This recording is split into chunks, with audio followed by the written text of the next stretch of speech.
Masih. Meskipun dengan cara guyon, karena kalau yang cara wiridan itu calon wali, Beb. Kalau yang enggak calon wali, ya pokoknya tarkul maksiat. Maksud saya supaya harian kamu yang biasa-biasa saya ini menjadi luar biasa karena ada sanad. Ada apa? Ada sanad. Makanya dulu ulama-ulama itu kalau ngelawan setan itu pakai faroh, pakai seneng. Karena setan tuh paling seneng kalau melihat orang mukmin susah. Kalau susah terus ngersulo, kalau ngersulo gugat kodok qadar. Disebut innaman najwa minasyaiton liyahzunal ladzina amanu.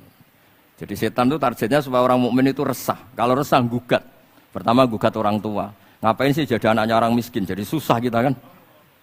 Kalau yang enggak mulia ngapain jadiannya Parman? Kalau saya Habib kan langsung mulia, kalau Gus kan langsung mulia.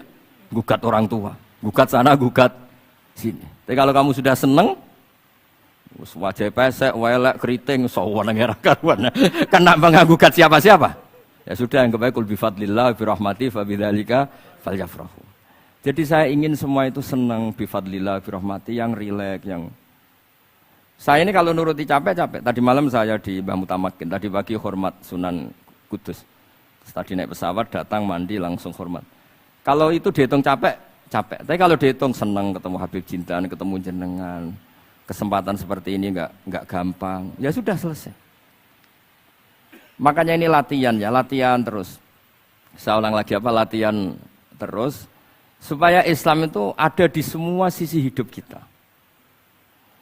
Saya pernah sering cerita di mana-mana itu.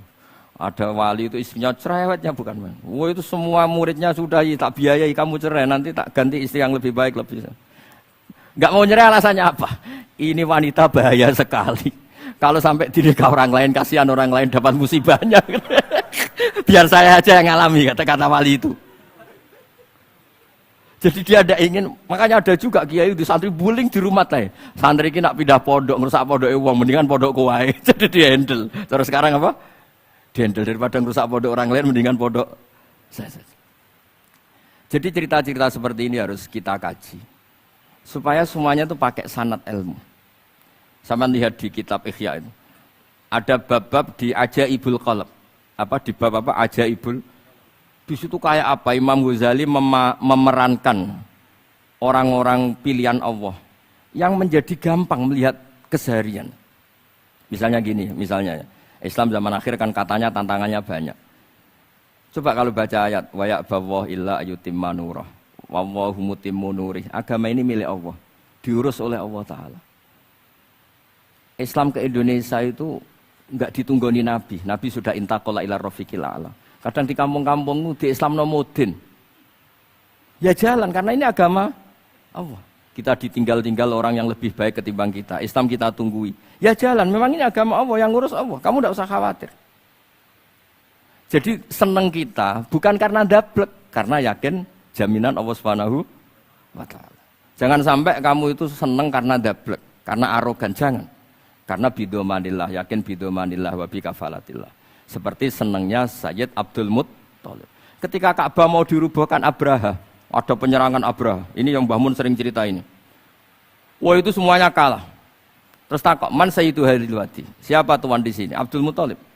Abdul Muttalib itu datang dengan wibawanya yang luar biasa. Abraha itu sampai bingung dia. Kalau duduk di singgasana dia disalahkan orang banyak. Karena raja kok duduk berdua sama orang yang tidak raja.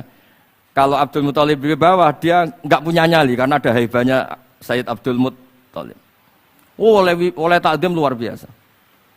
Setelah itu tanya, apa keinginan kamu? Saya tidak ingin perang, saya hanya ingin merobohkan Ka'bah. Ternyata Sayyid Abdul Muttalib jawabnya apa? Unta saya yang 100 lo kembalikan dulu, tidak usah cerita Ka'bah. Kagetnya bukan main Abraham. Kamu ini pemimpin yang enggak benar.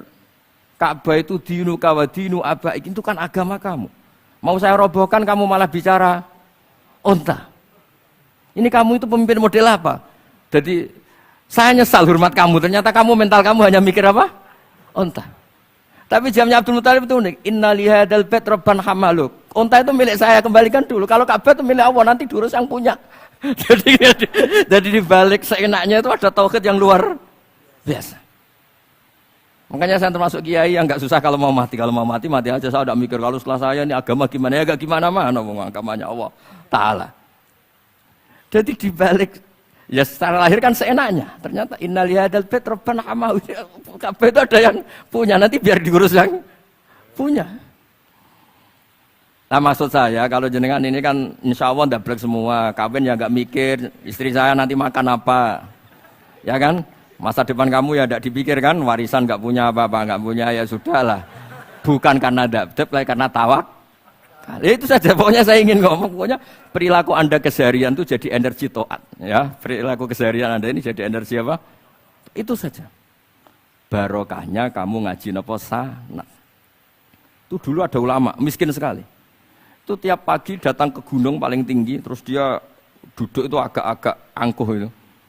Siapa yang lebih raja ketimbang saya? Terus ditanya, kamu tidak raja kok merasa? Ukuran raja itu tidak ada yang berani nyurus. Di sini juga nggak ada yang berani nyurus saya. Lu itu sudah bisa syukur sampai mati. Karena sekali dia kumpul orang, lihat orang naik Alphard ngeluh, lihat orang punya istri cantik ngenes, lihat apa ngenes daripada gitu naik ke gunung.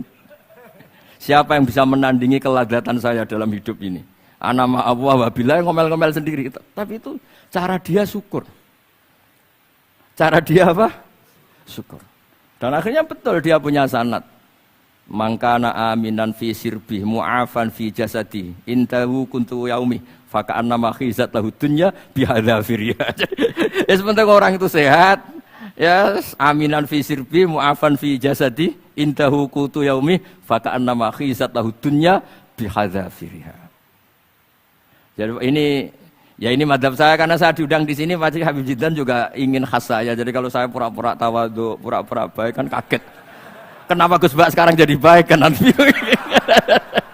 Ya ini anggap saja jujur. Ya kok rubah itu. Nggih ngoten mawon mugi-mugi barokah. Assalamualaikum warahmatullahi wabarakatuh.